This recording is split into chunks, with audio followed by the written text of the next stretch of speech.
Tiago capítulo 5, versos 13 a 16, diz assim: está alguém entre vós sofrendo? Faça oração. Está alguém alegre? Cante louvores. Está alguém entre vós doente? Chame os presbíteros da igreja e eles façam oração sobre ele, ungindo com óleo em nome do Senhor. E a oração da fé salvará o enfermo, e o Senhor o levantará. Se houver cometido pecados, ser-lhe-ão perdoados. Confessai, pois, os vossos pecados uns aos outros e orais uns pelos outros para seres curados. Muito pode, por sua eficácia, a súplica do justo. Amém? Até aí. Na verdade, eu estava conversando com uma pessoa essa semana, a gente estava falando a respeito de orar pelos enfermos, de ungir com óleo, mas eu quero me deter no finalzinho desse texto que diz assim: muito pode, por sua eficácia, a súplica do justo. Sempre quando eu vejo esse texto, eu fico encorajado, porque o Senhor a palavra de Deus está dizendo que a gente pode orar e a nossa oração tem muito poder. Mas ao mesmo tempo eu também fico preocupado, porque ele fala que a oração do justo, muito pode a súplica do justo. Aí eu fico pensando, mas justo? Eu? Eu nunca paro para pensar nisso. Como é que é essa história? Eu sou justo, eu posso orar? E aí eu estava pensando, meditando a respeito disso, eu vi que esse não é o único texto na Bíblia que fala a respeito da bênção que os justos têm, do favor que os justos têm diante de Deus. Por exemplo, lá, o próprio Salmo 1, a gente estudou na nossa célula 15 dias atrás, e a gente vê ali a comparação entre o homem que busca Deus e o ímpio. E ele faz um contraste, o salmista faz um contraste a respeito do ímpio e do justo.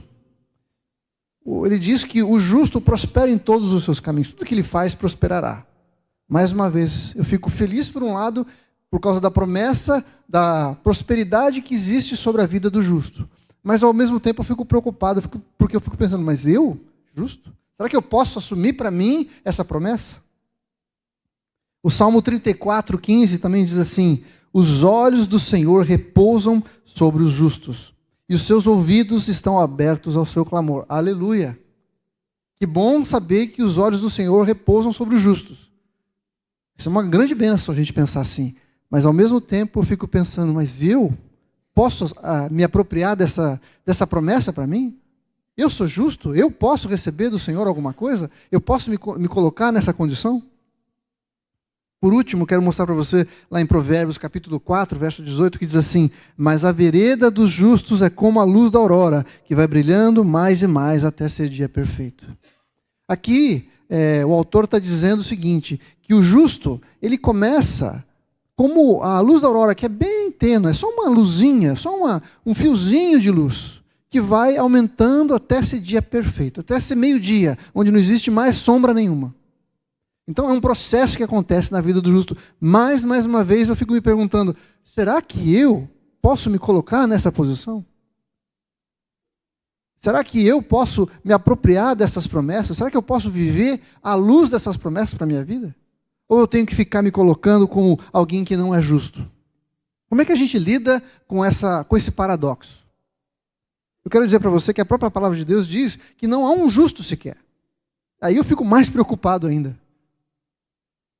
Se a palavra de Deus diz que não tem nenhum justo, como é que eu fico nessa história?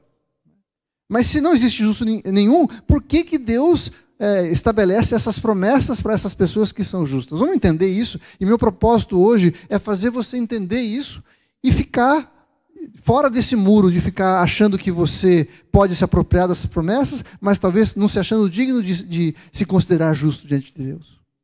Meu objetivo hoje é terminar esse culto você dizendo assim: eu posso me apropriar dessas promessas do Senhor, porque eu sou justo em Jesus. Amém? Como eu disse, a palavra de Deus diz que não existe nenhum justo sequer. Romanos 3, versos 10 a 12 diz assim: como está escrito, não há um justo nenhum sequer, não há quem entenda, não há quem busque a Deus. Todos se extraviaram, todos se fizeram inúteis, e não há ninguém que faça o bem, não há nenhum sequer. E o texto de Romanos é mais incisivo, lá em Romanos 3, 23, quando diz que todos pecaram e por causa disso precisam da glória de Deus. Então, não existe dúvidas aqui. Todos nós pecamos e, portanto, fomos feitos injustos. temos iniquidade sobre a nossa vida. E o preço do pecado é a morte. A única maneira da gente pagar pelos pecados que nós cometemos é através da morte. A Bíblia fala que sem derramamento de sangue não existe remissão de pecados. Isso a gente vê esse tema em toda a Bíblia, desde o Gênesis. Não sei se você se lembra, quando Adão pecou, ele foge da presença de Deus porque ele estava nu. E Deus é quem vai atrás dele perguntando: Adão, cadê você? E Adão falou assim: eu fugi porque eu estava nu, fiquei preocupado. E Deus fala para ele assim: quem te disse que você estava nu? Você comeu daquilo que eu falei para você não comer, não é isso? Você pecou.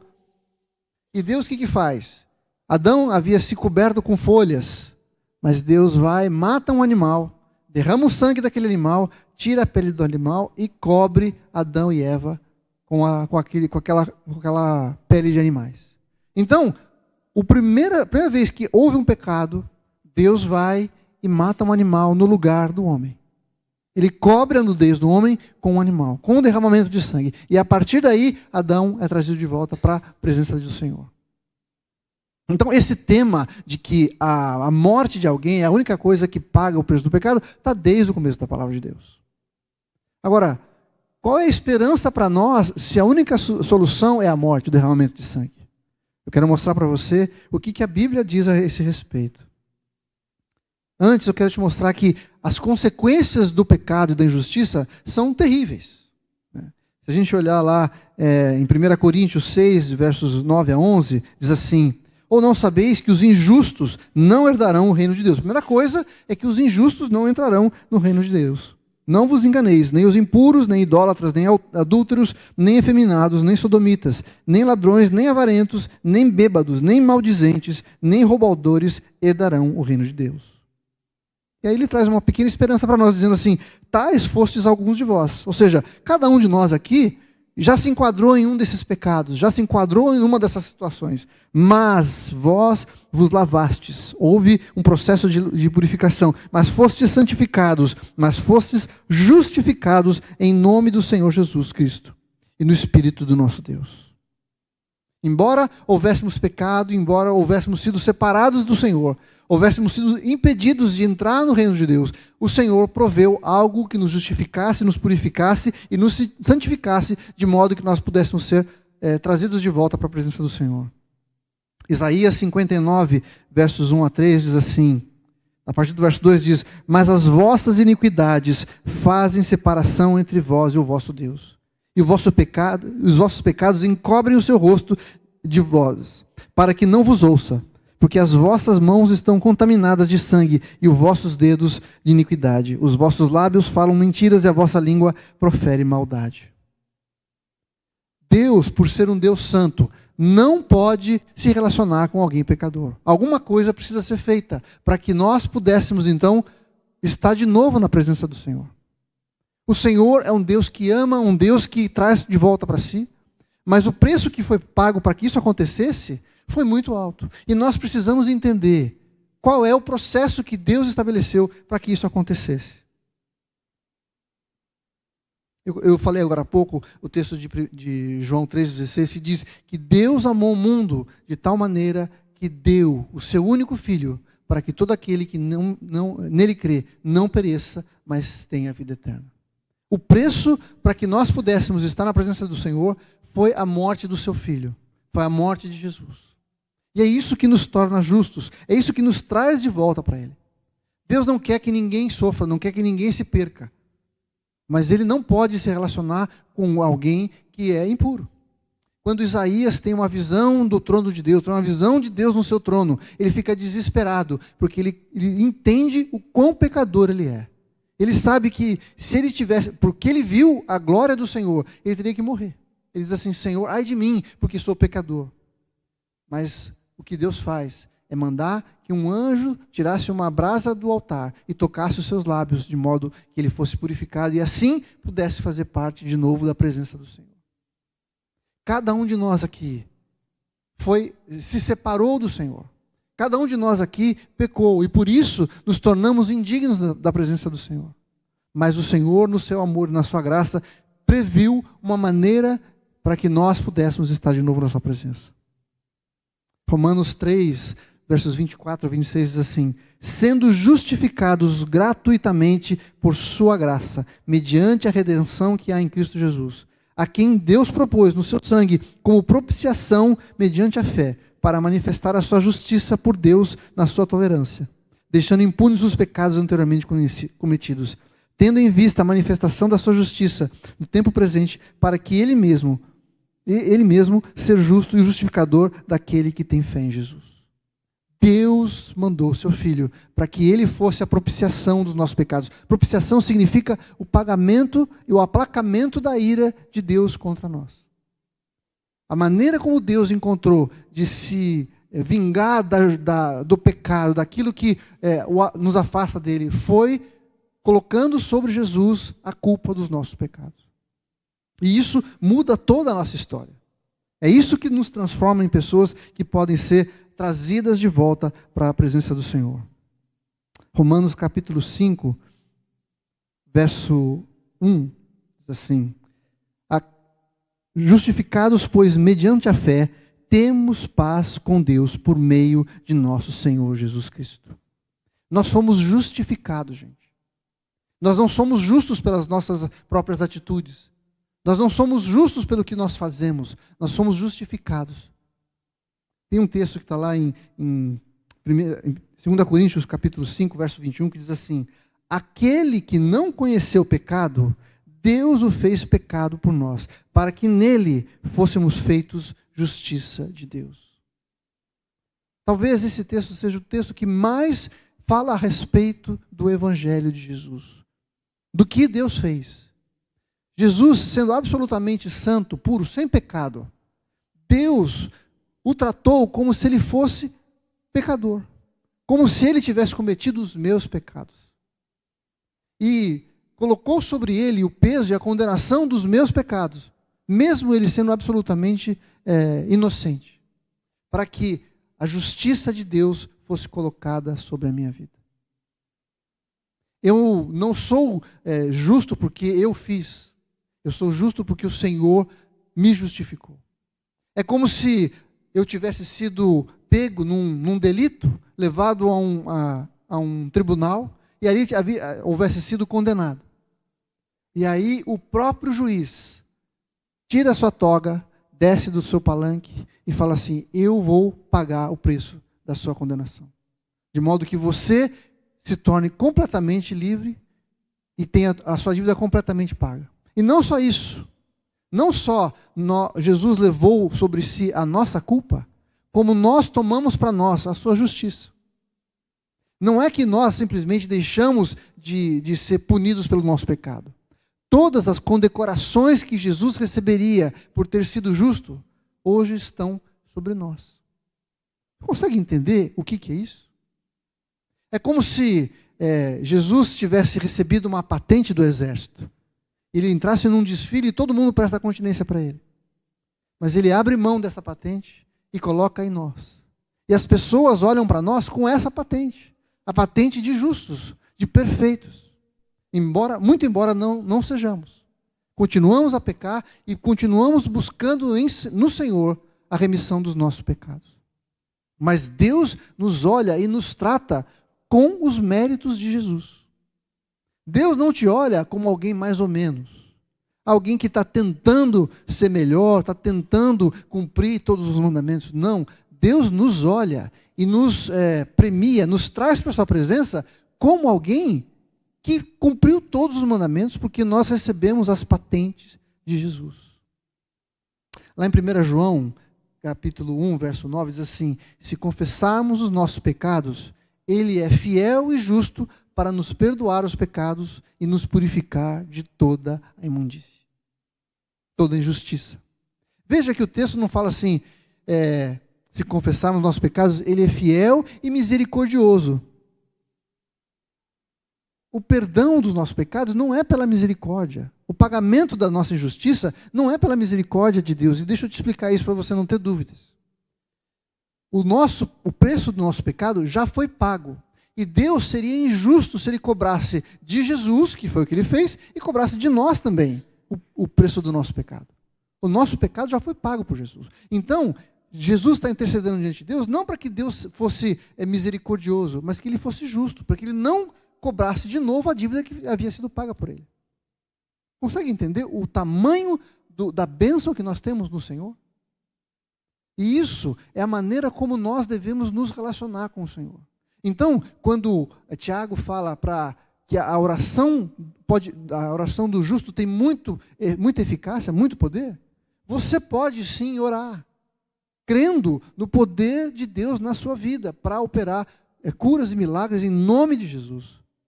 Porque diante de Deus eu fui justificado.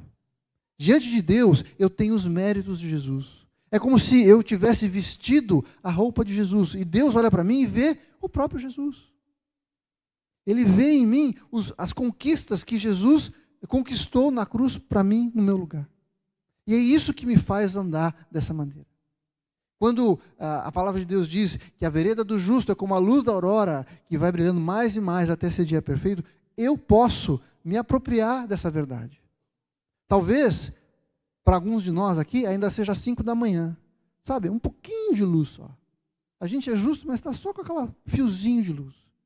Mas o nosso destino é nos tornarmos como o sol do meio-dia. Esse é o chamado de Deus para nós. Quando a Bíblia diz que os olhos do Senhor estão sobre os justos, e Ele se inclina para ouvir a oração dos justos, você pode falar: Senhor, eu sou justo em Jesus, eu fui justificado. O preço do meu pecado foi pago em Jesus. E por isso eu posso me aproximar do Senhor. A palavra de Deus diz que o véu que separava, como o Fábio falou, as pessoas do Santíssimo Lugar, foi rasgado de alto a baixo. De alto a baixo porque mostra que foi uma iniciativa da parte de Deus. Deus começou esse processo. E Ele abriu aquilo que nos separava da sua presença. E portanto nós podemos ter acesso à presença do Senhor. Quantos de nós temos vivido envergonhados, vivido presos em cadeias, nos sentindo indignos, nos sentindo incapazes, nos sentindo limitados, nos sentindo pessoas deixadas de lado, porque não nos sentimos preparados diante de Deus para pedir alguma coisa, ou para entrar na sua presença, para clamar ao Senhor, para viver essas promessas. E a palavra de Deus nos cura e nos ensina. Sabe, algumas pessoas acham que teologia é para algumas pessoas, é para alguns escolhidos, para aquelas pessoas que querem estudar muito e se tornarem expert a respeito de Deus. Aliás, teologia significa estudo de Deus. Teologia é para todos nós. Conhecer a Deus e saber como Ele pensa, saber das suas promessas, saber dos seus princípios, nos liberta. Conhecereis a verdade e a verdade vos libertará. Quantos de nós temos andado cativos, presos em pecados, presos em cadeias, em coisas que nos seguram, que nos impedem de viver uma vida plena? Em tristezas, em sentimentos de inadequação, sentimentos de inferioridade, de incapacidade, porque não entendemos a posição que temos em Cristo Jesus. Sabe, quando somos justificados, o Senhor dá uma decisão final e instantânea a respeito de quem nós somos. O processo de santificação é alguma coisa que acontece a nossa vida toda, mas a justificação é algo imediato.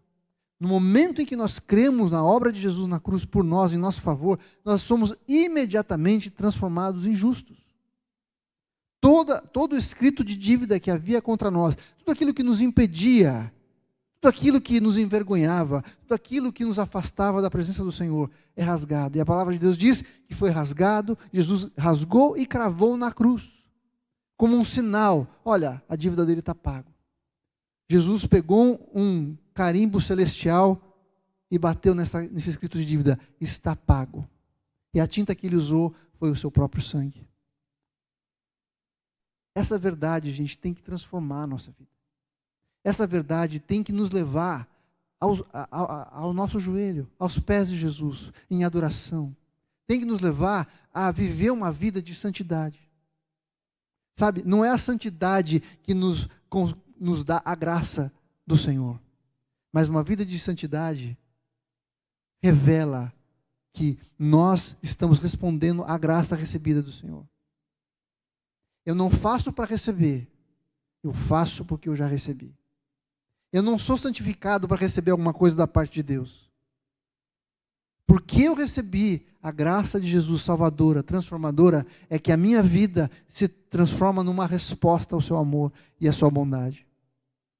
A minha vida, uma vida de santificação, uma vida de justiça, uma vida de obediência à sua palavra, é uma resposta àquilo que o Senhor fez na minha vida. E Ele nos chama a viver dessa forma.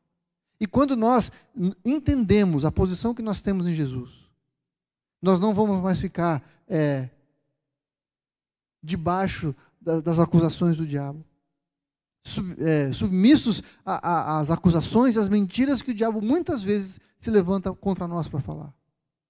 O peso e as cadeias que existem sobre nós só existem porque a gente não entende a posição que temos em Jesus Cristo. E o Senhor nos chama hoje, para tomar uma atitude, uma posição, receber do Senhor a posição de justificados nele. Eu vou ler mais uma vez esse texto. Aquele que não conheceu o pecado, Ele, Deus, o fez pecado por nós, para que nele fôssemos feitos justiça de Deus. O nosso pecado foi colocado sobre Jesus, e a justiça de Jesus foi colocada sobre nós. Que ótima troca, hein? Que parceria maravilhosa, não é? Eu entro com os problemas e Jesus entra com a bênção. Eu entrego para Ele os meus pecados e Ele me entrega a sua justiça. E eu passo a viver nessa perspectiva, eu passo a viver nessa realidade, na realidade de que eu sou justificado pelo Senhor.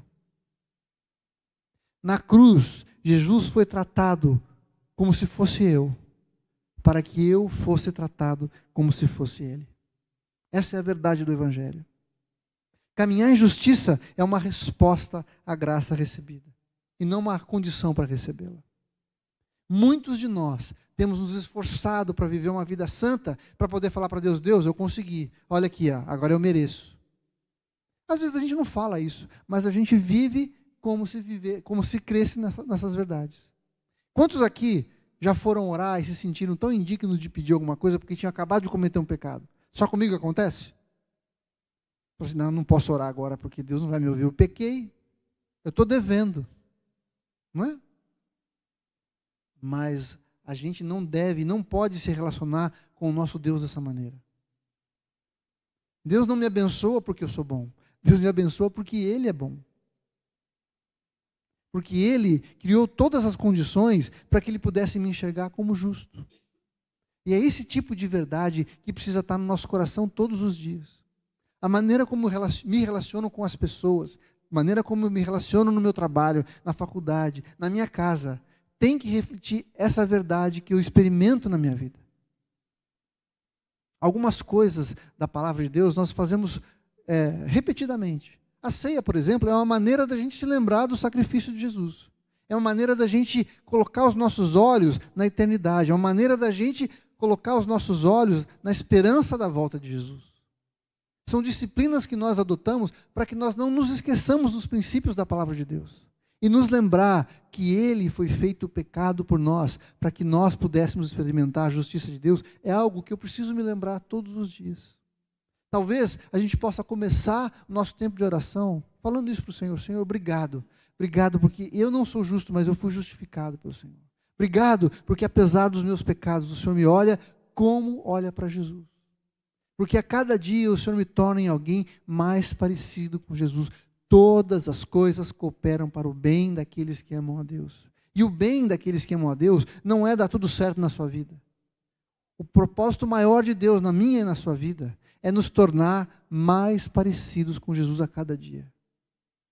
Por isso Ele nos chama, Ele nos justifica, Ele nos santifica, nos separa e nos deixa prontos para fazer a sua obra. Como você tem olhado para si mesmo? Como você se enxerga? Será que a gente está se enxergando como Deus nos olha? Pecadores, mas redimidos. Pecadores que precisam do sacrifício de Jesus, mas que têm sobre nós, sobre si, o sangue de Jesus que nos purifica. Quando a gente anda nessa vida, nessa perspectiva, nessa realidade, a nossa vida é transformada.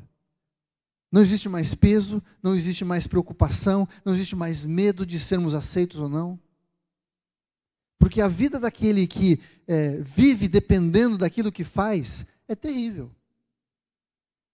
Se eu vivo dependendo dos meus atos de justiça, eu estou perdido. Porque eu não consigo manter esse padrão que a gente estabelece para achar que Deus vai nos abençoar. Mas quando eu vivo na condição de filho, quando eu vivo na condição de alguém que reconhece e depende do amor do Pai, nós somos absolutamente transformados. Pensando nesse texto, nessa temática, eu me lembrei da parábola que Jesus contou a respeito do filho pródigo. E eu queria rapidamente mostrar para você como aquele jovem que era considerado o terrível, o pecador, entendeu a graça de Deus e a bondade de Deus, ao passo que o filho mais velho, que é aquele que fica em casa e cumpre todos os mandamentos, não entendeu. O filho mais jovem sabia que havia pecado, sabia que havia pisado na bola, mas ele está lá no meio dos porcos, tentando comer a comida de porcos, ele se lembra, puxa vida, os trabalhadores do meu pai têm pão em abundância, em fartura, eles comem bem. Os trabalhadores do meu pai. E eu estou aqui sem ter o que comer. Eu vou voltar para casa e falar assim, pai, eu pequei. Me trata como um dos teus servos. Porque o Senhor é tão bom que até os teus servos têm abundância. E ele volta e quando ele está chegando em casa, o seu pai o recebe. Nem pergunta nada, já vai, abraça, beija, manda trocar roupa. Manda colocar sandália no pé, um anel nos dedos. Matar um animal para eles fazerem um churrasco, uma festa muito grande.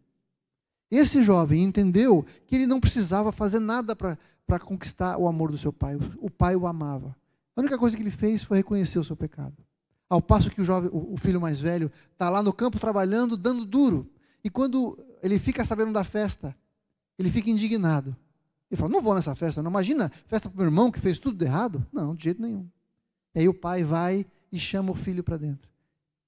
E o filho mais velho fala assim, eu trabalhei a vida inteira, eu cumpri todas as regras, eu te obedeci, e o Senhor nunca me deu nada. O que ele está falando? Eu fui bom, mas o Senhor não é bom. Eu fui bom, mas o Senhor não me abençoou. Eu fui bom, mas o Senhor não viu o meu sacrifício. E o pai fala assim, filho, você está comigo, você tem tudo que eu tenho é teu. E muitas vezes a gente fica como o filho mais velho. Senhor, eu fiz, eu trabalhei, eu te obedeci, eu me sacrifiquei, eu fui teu escravo. E agora eu quero a minha bênção. Eu quero comer também, eu quero me alegrar com os meus amigos. Ao passo que o mais novo, que vai embora e peca, e volta e reconhece o seu pecado, vê a bondade do seu pai. Nós somos justos por causa daquilo que o Senhor fez, não por causa daquilo que nós fazemos. Isso é maravilhoso, gente. Porque essa justiça não falha, não volta atrás. A justiça de Deus é capaz de cobrir todos os meus pecados, ao passo que eu não posso. A palavra de Deus diz que pelas nossas obras nós somos incapazes de sermos justificados, mas pela fé na obra de Jesus é que o sacrifício de Jesus nos purifica de todo pecado. Somos tornados justos, somos justificados e assim temos paz para com Deus. Não se esqueça da obra de Jesus. Você hoje é justo em Cristo. Você pode requerer e ter expectativa das bênçãos que o Senhor tem para os justos. Porque nós hoje estamos revestidos da justiça de Jesus sobre a nossa vida. Amém? Feche seus olhos. Deixe o Senhor falar com você e mostrar para você agora o seu cuidado, o seu amor. O custo do sacrifício de Jesus, o quanto custou para Ele conquistar para você essas vestes de justiça que estão sobre você, para todo aquele que crê no sacrifício de Jesus. É pela fé, não é pelas minhas obras, não é pelas suas obras, não é por aquilo que você é capaz de fazer. Receba do Senhor a vestidura que Ele coloca sobre você hoje, de justiça. Se confessarmos os nossos pecados, Ele é fiel e justo para nos perdoar os pecados e nos purificar de toda injustiça.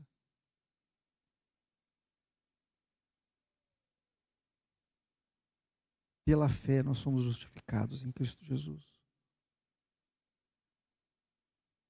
Receba o perdão do Senhor, receba a posição de filhos, receba a posição que o Senhor te coloca hoje. Justificados pela fé, nós temos paz com Deus por meio de nosso Senhor Jesus Cristo. Senhor, nós queremos te adorar, te agradecer pela obra de Jesus na cruz, pela paz que temos contigo. É verdade, Deus, nosso pecado nos levou a estar em guerra contra o Senhor, em rebeldia contra o Senhor. Mas o Senhor nos trouxe para perto através do sangue de Jesus. E hoje não somos mais teus inimigos. Mas a tua palavra, Jesus, diz que o Senhor nos chama de amigos. Nós te adoramos, Senhor. Queremos viver nessa perspectiva. Queremos que o Senhor nos ajude a enxergar a conquista de Jesus para nós na cruz. Toda acusação, toda cadeia, todo escrito de dívida, o Senhor cravou na cruz em nosso favor. Estamos livres, Senhor. Livres para adorar o Senhor. Livres para entrar na tua presença com ousadia, por causa daquilo que Jesus fez. Obrigado porque as nossas vestes foram lavadas com o sangue do Cordeiro. E hoje, Senhor, nós queremos receber do Senhor essa posição e viver nessa vida de liberdade, de alegria, de paz. Obrigado porque os teus olhos estão sobre nós, atentos sobre a nossa vida hoje. Obrigado pelo teu amor, pela tua graça, pela tua bondade, Senhor. Nós te agradecemos, Senhor, porque o Senhor tomou a iniciativa. Obrigado porque a tua palavra diz que todos quantos receberam a Jesus, a essas pessoas o Senhor deu o poder de serem feitos teus filhos, serem enxertados na sua família. Não pelas nossas obras, mas pela obra de Jesus. Não pelos nossos feitos, mas pela fé no sacrifício de Jesus Cristo, o nosso Senhor e Salvador. Nós te adoramos e reconhecemos a tua bondade sobre nós. E pedimos, Senhor, que o Senhor tire de sobre nós todo o peso, toda a acusação. E que a nossa vida, a partir de hoje, seja uma resposta de amor àquilo que o Senhor fez por nós. Que a nossa santificação seja o nosso presente para o Senhor. A nossa vida seja o nosso presente para o Senhor. Oferecemos aquilo que somos e temos em gratidão àquilo que o Senhor fez por nós. Por isso recebe a nosso louvor e a nossa adoração nessa manhã. No nome de Jesus é que nós oramos. Amém. Amém.